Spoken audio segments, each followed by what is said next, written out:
final point I want to take up in existentialist education is the existentialist criticism of what they take to be an unreasonably idealistic or sunny skies and good news approach to education. By that, they mean that we as parents and we as educators, almost without exception, tend to idealize the world, to puff our students up, to puff our children up, and to give them wildly unrealistic expectations about what life is like and what the future holds for them. So, for example, we encourage all of our kids to expect that they can be above average intellectually, that there are little boys who are into sports that, yes, you can make it in the pros, to think that they are going to find true love, right, and so on and so forth. Everybody can make $1 million and so on. Now, the point here is not from the existentialist perspective that most people don't have the capacities, right, to do so. There's no inbuilt human nature from their perspective that is stopping or enabling anybody from achieving these goals. But rather it is the fact that for most existentialists, the world is dominated more by harshness and brutality and ugliness than it is by sweetness, gentleness, and attractiveness and success. So what we then need to do from the existentialist perspective is give students a realistic education. And it's not simply a matter of glass half empty or half full. From the existentialist perspective, it's usually less than half full. The reality of life is we have our moment in the sun, but even while we're having our moment in the sun, we're surrounded by death, brutality, and ugliness all over the world. And even our moment in the sun is fairly short.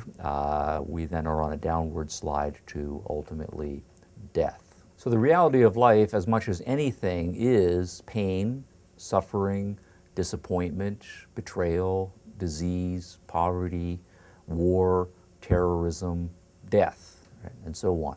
All of these things, as part of reality, should have an honored and central place then in the existentialist curriculum. Now, one fairly provocative element of the educational curriculum that comes from existentialism that often gets a lot of attention is the idea and thesis of death education, that we should focus on and make central the realization of death, the omnipresence, right, of death, and the training students or facilitating students in their ability to handle the phenomenon of death intellectually and emotionally. So, for example, children, when they are young, at some point a family pet is going to die.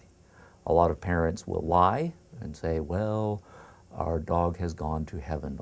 There's doggy heaven, and all good dogs go to heaven, so he's in a better place.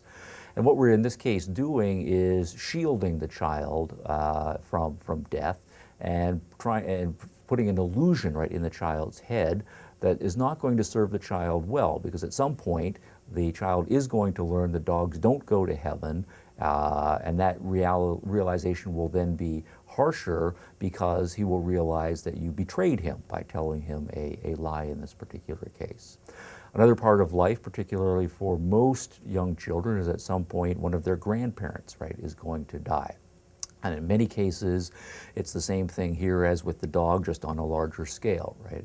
What we do to shield the child, to make the child feel better and so forth, is again, tell something that is a lie or something very close to a lie, because we don't necessarily believe this ourselves. Well, grandma has gone to a better place. She's in heaven and we will be reunited with her.